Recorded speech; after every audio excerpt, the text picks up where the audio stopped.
E aí, sexto ano, tudo bom, meu povo? Hoje a gente vai trabalhar com vocês a continuidade aí do nosso capítulo 5, né, sobre o feudalismo, tá certo? Nós estudamos na aula passada a sociedade franca, né? Vimos como essas transformações vão contribuir para o surgimento daquilo que os historiadores vão chamar de a civilização do Ocidente medieval, tá? E ao mesmo tempo, as estruturas que eram decorrentes lá do Império Franco, elas vão contribuir do ponto de vista político, do ponto de vista institucional, do ponto de vista jurídico e das relações sociais para a formação daquilo que nós vamos chamar lá no século XI, após a desintegração do Império Franco, de feudalismo, com a intervenção da igreja, né, com a legalização, né, religiosa da homenagem, da fidelidade e da continuidade dos laços de dependência após o enfraquecimento do poder real. Tá? Lembrando que esse enfraquecimento ele vai se iniciar lá no Império Franco, quando o Pepino Breve vai transformar o comitatus, que era o juramento de armas entre o guerreiro e o seu líder, que em troca da sua fidelidade era doada um pedaço de terra, um título de nobreza, e assim era selado um pacto entre um nobre e outro. Tá? Essa política de Estado vai fragmentar o poder político existente dentro do Império Franco, vai contribuir paulatinamente, né, para a desagregação do poder real, tá, e o seu enfraquecimento, fazendo com que as relações de dependência entre os nobres ficassem cada vez mais fortes, né, através da doação de uma terra que vai passar com o tempo transformar-se em um domínio e em um senhorio rural, aonde nessa terra o nobre ele era senhor dela, né, e os servos que trabalhavam para ele, né, lembrando que a relação vassálica ainda no Império Carolíngio era uma relação de nobreza e a relação senhorial ela é uma relação de classe, tá? Nós vamos explicar a diferença dessas duas categorias na Idade Média que vão confundir, inclusive, os principais especialistas no assunto. Vão estudá-la aí no século XI, né, como Marx, como Montesquieu, como outros grandes pensadores, certo? E que apenas no século XX, com o surgimento de novas fontes, né, com a leitura das capitulares, com o surgimento de novos documentos, pôde se estudar mais profundamente esse assunto, né, do chamado sistema feudal, né, ou sociedade feudal, tá certo? Então é isso que a gente vai fazer a partir de agora, tá? O que acontece? Após a desintegração do Império Franco, através do chamado Tratado de Verdun, após a morte de Carlos Magno, né, e do seu principal descendente, que era o Carlomagno, os três netos do Carlos Magno, Carlos o Lotário, né, Carlos o Calvo e Luís o Germânico, vão dividir, né, através do Tratado de Verdun, o território do Império Franco em três grandes partes. Né? E essas três grandes partes já estavam fragmentadas devido aos laços de vassalagem, de dependência pessoal entre os nobres e o direito sobre a terra. E essa fragmentação ela vai se tornar cada vez maior, né, nessas três localidades, devido às invasões que vão continuar acontecendo dos chamados povos germânicos ou povos, entre aspas, bárbaros, que vão se juntar a outros tipos de povos que vão migrar para a região aí do Ocidente medieval, vão saquear diversas cidades e vão tentar repartir, né, desse bolo, né, de terras, né, de dependência de homens e principalmente, né, de poder político, certo? O que vai acontecer? Com o Tratado de Verdun, né, o laço que havia entre o rei e os seus vassalos foi se tornando cada vez mais enfraquecido. E a relação entre um vassalo e outro, né, porque as homenagens elas eram plurais, ela não acontecia apenas entre o rei e os seus subordinados mais próximos, né, mas entre outros que haviam feito, né, a homenagem à dependência entre os próprios nobres, vai se tornar um direito hereditário passado de pai para filho, vai ser justificado pela igreja, né, através das suas insígnias, através do ritual de homenagem, de fidelidade, né? E isso vai sendo passado de geração em geração. E essas obrigações elas mantinham através do direito sobre a terra e da produção que era feita a partir dele, né, o sustento dessa sociedade dita feudal. E é somente a partir do século XI que, em parte da França, né, ou melhor dizendo, na França quase que inteira em uma parte do território alemão, né, essas relações sociais vão dar origem àquilo que os historiadores vão chamar de sociedade feudal, feudalidade ou feudalismo. Tá? Mas o que é o feudalismo propriamente dito? Tá certo? O feudalismo é uma relação de independência que vai existir entre um nobre e outro, certo? Através da doação de títulos de nobreza, a doação de uma terra em benefício, tá? O nome dessa terra vai ser constituída um senhorio, tá? Aonde aquele que recebe a terra tem um direito sobre ela, né, de protegê-la, mas ao mesmo tempo tem a obrigação para com o seu senhor, tá certo? E era essa terra que era doada para esse sujeito que sustentava essa relação social, tá? Porque o servo trabalhava para que a relação social dentro do status da nobreza permanecesse, né? Aonde os laços entre as grandes famílias permanecessem, as relações de dependência durassem por mais tempo, né? E essas relações de poder se constituíssem, certo? Então, é nesse sentido que vai acontecer, né, aquilo que nós vamos chamar de feudalismo, que é a relação de dependência entre os nobres, era sustentada pelo direito sobre a terra, né, e por todas as obrigações que a envolvia, né, como seus direitos jurídicos, né, as relações de dependência entre um nobre e outro, o título de nobreza que recebia aquele que participava do ritual de homenagem e fidelidade, e ao mesmo tempo, né, garantia a continuidade dessas relações sendo passadas de pai para filho, né, com a intervenção da igreja e a sua legitimação religiosa, política e social. Tá? Agora, a gente vai trabalhar um pouco, né, como é que essa sociedade feudal ela se constituiu. Tá? Vou passar aqui um slidezinho, depois a gente vai abrir o livro digital para falar um pouco mais sobre esse assunto.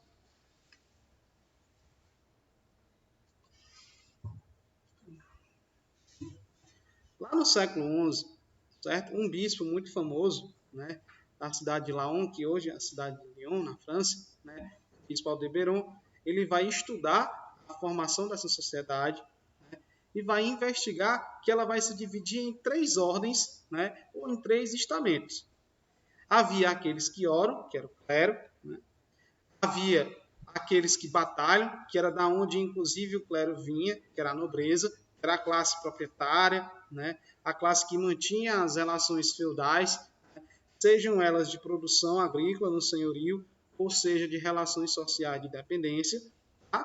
E quem sustentava, do ponto de vista econômico, essas outras 2 categorias sociais, a nobreza e o clero, eram os servos. Então, essa sociedade ela era tripartite. Ela era dividida em clero, aqueles que oram, né? Nobreza, aqueles que batalham e, de certa forma, governam, tá? E servos, aqueles que trabalham e sustentam essa sociedade, que havia, né, uma interdependência entre essas 3 categorias sociais, que inclusive na época era relacionada à trindade bíblica. Né? A sociedade era uma só, né, mas ao mesmo tempo ela precisava da incorporação dessas outras 3 e da função que cada uma tinha para que ela pudesse se desenvolver de maneira harmônica. Tá? Aqui no livro de vocês, no livro digital, ele mostra um quadrozinho explicativo de como, né, de forma interativa, como essa sociedade ela se constituiu. Tá? Eu vou abrir aqui para vocês verem, tá certo? Então, um instantinho. Ela fica mais interativa também, né? Aqui, ó.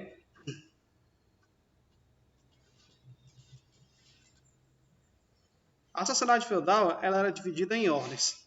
Tá? Então, acima dessas 3 ordens, muitas vezes estava o rei, mas como o poder dele foi se enfraquecendo, né, os 2 primeiros, as 2 primeiras ordens, certo? O clero e a nobreza, tinham muitos poderes políticos, econômicos e sociais. Tá? É importante destacar que a igreja tinha um papel fundamental na manutenção das relações feudais. Até porque, na época do Império Franco, quando ela vai pedir, né, ao Pepino Breve e posteriormente ao Carlos Magno para dar continuidade, né, à vassalagem, a igreja vai começar a receber doações, né, do Império Franco e de outros povos que faziam homenagem a ela. A igreja também participava, né, das relações feudo-vassálicas, tá certo? É importante colocar isso também. também participava dessas relações feudo-vassálicas, tá? E abaixo dela, né, havia a nobreza, que era dividida em diversos status, né? A nobreza cavaleiresca, certo? Aquele nobre que era apenas senhor, tá? E principalmente os suceranos e os vassalos, que eram a base, né, aí a gente puder constituir, né, das relações feudais. Lembrando que as relações feudais são relações de nobreza entre um nobre e outro, entre uma pessoa da alta classe social e outra, tá? E a relação senhorial entre o senhor e o servo é uma relação de classe entre alguém de uma classe superior, né, e alguém que cede um pedaço de terra para que aquele servo possa trabalhar, produzir, né, e sustentar todas essas relações sociais e a sociedade como um todo. Tá certo? Então esse quadrinho aqui ele serve para ilustrar aquilo que nós vimos lá naquele slide anterior da sociedade feudal. É importante que vocês entendam as funções que haviam de cada um, o clero, aqueles que oram e sustenta do ponto de vista religioso, né? Inclusive muitas vezes do ponto de vista jurídico, tá? E tinha influência do poder temporal na sociedade.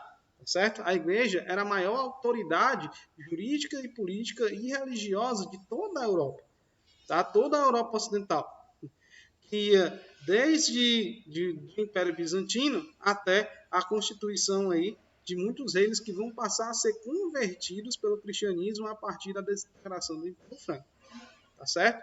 Na expansão franca e a partir da sua desintegração a igreja vai se tornar muito poderosa. E abaixo dela, né, da nobreza, havia a classe dos servos, que é aquela que trabalhava, aquela que se esforçava, que tinha que pagar obrigações, e se constituía, né, um alicerce de toda essa sociedade que era sustentada por essas relações econômicas, né, pelas obrigações que deveriam ser pagas em produtos ou em trabalho, por esse excedente que era vendido nas feiras, certo? Por um comércio que havia entre um feudo e outro.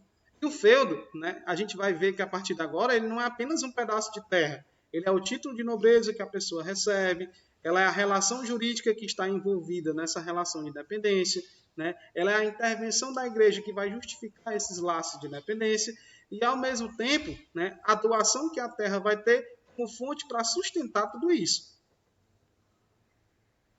Tá? Vamos voltar lá para o slidezinho, certo? Depois a gente retorna para o livro. O que acontece? Vou passar aqui um outro slide agora para a gente dar continuidade no debate sobre o que é relação feudal e o que é relação senhorial, né? Como elas duas vão se confundir na história. Tá? As relações feudais elas vão ser fruto, né, da desintegração e da fragmentação política que vai começar a existir a partir, né, da crise do Império Franco, certo? As relações feudo-vassálicas que lá, né, era uma política de Estado, vai passar a ser, com o tempo e o enfraquecimento do rei, uma relação de dependência entre os nobres que era sustentada pela relação senhorial, pela relação do homem com a terra. Vale lembrar que a relação feudal é uma relação de nobreza, que era feita entre o nobre, né, de alta hierarquia, né, os suceranos, e os vassalos, que eram aqueles que tornavam, através do ritual de homenagem, de fidelidade, dependente, né, do seu senhor. Recebiam um título de nobreza, recebiam a terra e tinha que ter algumas obrigações jurídicas e políticas envolvidas. Tá certo? Bom, ele explica bem o que é aqui. Ó. É a relação de dependência, certo? Ó, é a relação de dependência, né, de um homem para outro, sustentada pela terra. Né? O feudo é o título de nobreza, a relação social e a terra que vai ser doada para o vassalo, que era uma tenúria vassálica ou um senhorio. Tá certo? Tenúria era uma terra que era doada aos nobres como feudo. Agora eu vou explicar por que a relação senhorial e a relação vassálica elas foram confundidas. Tá? As tenúrias, que eram a forma como as terras eram doadas de um nobre para outro, ou cedidas para um camponês para ele trabalhar e morar, vinham nos documentos, inclusive nas capitulares, com a mesma grafia. Isso era difícil distinguir se essa terra era cedida para um camponês trabalhar e, por obrigações de produtos, continuar mantendo o uso da terra e produzindo nela, tá? Ou se ela era um benefício que era doado a um vassalo por um senhor, para que a relação de dependência e as relações feudais se constituísse. Era por isso que, durante muito tempo, né, a relação entre o historiador, né, o pesquisador e os documentos vão ficar confusas. Né? E apenas no século XX que vai começar a diferenciar as duas coisas. A relação feudal ela vai se constituir a partir do século XI. Tá? Já a relação do homem com a terra ela é bem mais antiga. Né? Ela existia lá na antiguidade e ela vai se tornar cada vez mais cotidiana com a crise do Império Romano, com o surgimento do sistema de colonato, né? Vai levar gradativamente aquela massa de escravos, por conta da crise de abastecimento e da escravidão, a sair da cidade, a morar no campo, a produzir alimento, a constituir um latifúndio, um domínio rural, aonde esse servo ele vai estar preso à terra, né, para sustentar, né, a relação que havia entre os nobres. Então, a relação senhorial ela ainda é da crise do Império Romano e ela vai permanecer, inclusive, após o feudalismo tornar-se aí, né, obsoleto, deixar, inclusive, de existir, né, socialmente falando. Porém, durante o século XI, essas duas relações, uma vai ajudar a depender e a sustentar a outra. Tá certo? Porque o feudalismo só passa a existir no século XI quando aquele título que era doado a um nobre, né, que tinha como um dos seus alicerces o senhorio rural, que era a terra, que era de lá que a própria sociedade feudal tirava o seu sustento. Essa relação vai passar a ser enfraquecida com a produção de um excedente, né, com o comércio retornando a fazer parte do cotidiano da civilização ocidental, né, a partir do desenvolvimento das feiras, a partir das transformações no campo, a partir do comércio interno e principalmente durante as cruzadas, que vão reabrir as antigas rotas comerciais que estavam sob o controle do Oriente, tá? É a partir daí, né, que o próprio feudalismo vai começar a se modificar e a relação senhorial vai deixar de ser uma relação apenas jurídica de dependência e tornar-se uma relação de trabalho. Com o tempo, o servo vai tornar-se um sujeito livre, de fato, deixar de ser um trabalhador dependente e vai passar a ser um trabalhador livre e assalariado. Aí vai aquela categoria social do servo, né, a partir do século XIV, XV, né, aquela propriedade que era daquela família vai passar a ser um título de propriedade comum e a relação que era jurídica vai se transformar em uma relação de trabalho. Né? É aí que o servo torna-se livre, as obrigações deixam de existir e ele torna-se um trabalhador camponês comum, né? A partir do trabalho livre e assalariado que vai passar a existir em uma parte da Europa. Né? Porém, as transformações dentro, né, da sociedade feudal e também das relações senhoriais só vão se constituir de forma mais cotidiana, né, só vão acabar realmente, de fato, com o surgimento do capitalismo, né, no contexto da Revolução Industrial, no século XVIII, e da Revolução Francesa, que vai abolir os direitos de propriedade, né, no campo, né, e as relações jurídicas que ainda permaneciam do feudalismo e das relações senhoriais. Tá certo? Agora a gente vai ver, né, o que é o senhorio rural, tá certo? Diferente da relação feudal, como eu havia dito para vocês, as relações senhoriais, né, que vão se confundir a partir do século XI com as relações feudais, inclusive vai sustentá-la, né, é uma relação de classe entre o senhor, que recebe uma terra, o nobre, que é também um nobre, e também de um servo que mora naquela localidade, mas para poder morar naquela região e ter aquela terra cedida para ele e para a sua família, é necessário ele pagar alguma coisa, algumas obrigações, alguns tributos, certo? E esses tributos eram pagos em forma de trabalho, né, ou em produção. Tá? Já que os feudos eles eram organismos autossuficientes que possuíam determinadas leis, tá? Cada senhorio rural possuía a sua forma de comercializar com o outro, e nesse sentido, né, haviam obrigações que eram comuns a alguns feudos ou senhorios, quando a relação econômica entrava né, aí na ordem do dia, e essas obrigações deveriam ser pagas pelos servos para ele continuar produzindo, morando e sustentando o senhor naquela terra e dando margem para que a sociedade feudal ela possa se constituir aí nas suas instituições, nas relações jurídicas e sociais. Tá? Essas obrigações, que eram chamadas de obrigações senhoriais, mas podem vir no livro de vocês, né, como obrigações servis, né, elas são basicamente 4, mas tem outras, né, que vão aparecer, né, aí nesse período, mas de importância para a avaliação de vocês vão ser apenas essas 4, de competência aí para o 6º ano, certo? Que é a corvéia, o trabalho na terra do Senhor, né, para o seu sustento e o de sua família. Então, 3 vezes por semana, no mínimo, o servo deveria trabalhar na terra do Senhor para sustentar a família dele, certo? Esse tributo, essa obrigação era chamada de corvéia, tá?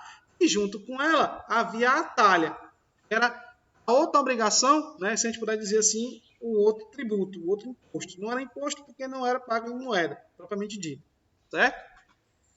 Era a talha. 1/3 daquilo que o servo produzia, ele entregava nas mãos do Senhor. Vamos supor que eu trabalhasse na minha terra e eu fosse um servo, certo? E eu trabalhasse no mês e nesse mês eu produzisse feijão e arroz. 1/3 daquele feijão e arroz que eu produzia, eu deveria entregar ao Senhor para sustentar a família dele, né? E os outros nobres que lá viviam no feudo, certo? Dentro daquela parte econômica do feudo que era o senhorio, tá? Havia também a captação. Cada pessoa, cada servo que morava a partir de uma família, tá? E que trabalhava no campo, trabalhava na construção de obras públicas ou fazia a prestação de serviço aos nobres, deveria pagar uma taxa em trabalho, né? Essa taxa era a captação. Captação quer dizer por cada cabeça, cada pessoa que lá tinha, né, em tributos, na forma de trabalho, deveria pagar, né, a sua estadia naquele senhorio, para poder morar, né, no manso servil. E havia também as banalidades, né? As banalidades eram uma espécie, né, de tributo pago pelo uso de instrumentos que não eram do servo, como uma enxada, um moinho, né, uma charrua, tá certo? Como um arado de ferro, né, que era da nobreza e que eram utilizados pelos servos para construir pontes, para abrir estradas, para consertar casas, né, para construir celeiros e etc. Para ajudar na plantação também, tá? Porém, né, além dessas obrigações, havia uma certa divisão social dentro do senhorio rural, que era aquela parte econômica do feudo, né, aonde, dentro do feudo, né, haviam áreas que eram usadas pelos servos para morar, e existia um lugar onde o senhor morava, que era a sua principal propriedade, tá? E haviam terras que eram usadas pelos esses dois estamentos, tá certo? Pela nobreza e pelos servos, e pelo clero também, tá? Eles são o manso senhorial, que é o lugar onde o senhor morava, né? Geralmente era num castelo, num lugar bem bonito, onde havia uma capela, tá? Onde tinham as melhores terras e as mais férteis, né? Havia o manso servil, que era a terra que eram cedidas aos servos para eles morarem, produzirem, trabalharem, tá? E pagarem as suas obrigações em estadia, né? Em troca de proteção militar. Havia as terras comunais, que eram utilizadas tanto pelos senhores como pelos servos, como no caso são os bosques, né, para caçar, né, como no caso são as áreas de pântano, né, para pescar, né, os rios e etc. Aquelas outras áreas, né, dentro do senhorio rural e também dentro do feudo, para poder, né, ser de uso tanto do servo como dos senhores, como de outras ordens sociais que lá viviam, como no caso, por exemplo, do clero. Tá? Aqui a gente vai ver uma divisão, certo? De como aconteciam essas relações. Tá? Ó, o manso servil aqui é o lugar onde os servos moravam, produziam alimentos para ele e para a sua família. E tinha que pagar obrigações e tributos que nós já vimos quais são. Estudem que eles vão cair na prova. Tá? Havia, né, além do manso servil, que era o lugar onde os servos moravam e produziam, o manso senhorial, que era uma espécie de castelo, né, onde tinha as melhores terras, né, as terras mais férteis, aonde era uma rica propriedade e aonde os servos trabalhavam para sustentar os senhores feudais e as relações de dependência que constituíam o feudalismo. Sem o trabalho dos servos, o feudalismo, né, a partir do século XI, seria impossível de se desenvolver, porque era o servo que sustentava a nobreza e o clero que não pagavam impostos, de certa forma não trabalhavam e precisavam do trabalho do servo para garantir a reprodução da sua vida econômica e social. Tá? E havia também o manso, né, comunal ou as terras comunais, que eram usadas tanto pelos servos como pelos senhores feudais, né, como no caso dos pastos, dos bosques, das florestas, para caçar, né, para colher frutas, para pescar, né, e também para fazer as suas atividades de lazer, né, e necessidades. Tá certo? Só que a partir do século XI, o próprio feudalismo, que vai ter o seu auge, vai começar também a se modificar paulatinamente. Tá? Isso vai acontecer devido, né, ao crescimento do comércio, que vai passar a ser mais cotidiano, onde as cidades vão ter um papel fundamental nesse desenvolvimento. Vale lembrar que até o século XI as cidades medievais tinham apenas a função administrativa ou religiosa, tá? Mas com o aumento do excedente de produção, com o surgimento de novos instrumentos de trabalho, aumentou-se a produtividade, né? Pôde, através do desenvolvimento dessa tecnologia, constituir, né, um excedente de produção, e esse excedente passou a ser trocado nas feiras em forma de comércio. Né? Assim, o comércio interno pôde se desenvolver, mas a longa distância, né, o comércio vai dar um outro salto no desenvolvimento econômico e social dentro do feudalismo, com o retorno das relações de troca. A moeda vai passar a ser parte cotidiana do Ocidente, que era utilizada de forma mais massiva no Oriente, quando vai acontecer o movimento das cruzadas. A igreja via a necessidade de tentar sanar esses problemas que a Europa vivia. Né? Ela vai organizar expedições de caráter político, de caráter militar, né, e religioso, na tentativa de conquistar, né, a Terra Santa, que estava nas mãos, segundo ele, dos infiéis, né, que eram os muçulmanos. E expedições vão ser organizadas, né, para Jerusalém para tentar recuperá-la, né, dos muçulmanos.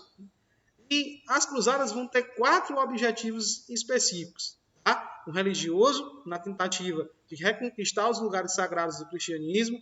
O político, na tentativa de reunificar o próprio cristianismo, que havia sido separado pelo cisma do Oriente. Né? Lembrando que lá no Império Bizantino, o cisma do Oriente vai separar a Igreja Católica Apostólica Romana, com sede em Roma, no Ocidente, e a Igreja Católica Ortodoxa Grega, né, com líder à frente o Basileu e o Patriarca, tá? E o Papa queria unificar novamente o cristianismo, esse era o objetivo político. O objetivo social era conseguir terra para os nobres, né? Por conta do aumento populacional e da produção, né? A população começou a aumentar drasticamente e a Europa Ocidental passou a ter muitas necessidades, tá? Principalmente de alimentação. Então havia uma necessidade de conquista de novas terras. Esse era o objetivo social das cruzadas. Porém, o único objetivo que foi alcançado por elas e vai tornar, né, aí a Igreja Católica muito poderosa, né, é a abertura que vai acontecer entre as antigas rotas comerciais do Oriente e do Ocidente. As cruzadas vão ter como único objetivo alcançado, isso vai cair na prova de vocês, certo? A abertura das antigas rotas comerciais e a reativação, né, de forma cotidiana e massiva do comércio que havia entre o Oriente e o Ocidente, que foi interrompido pelos muçulmanos. Tá?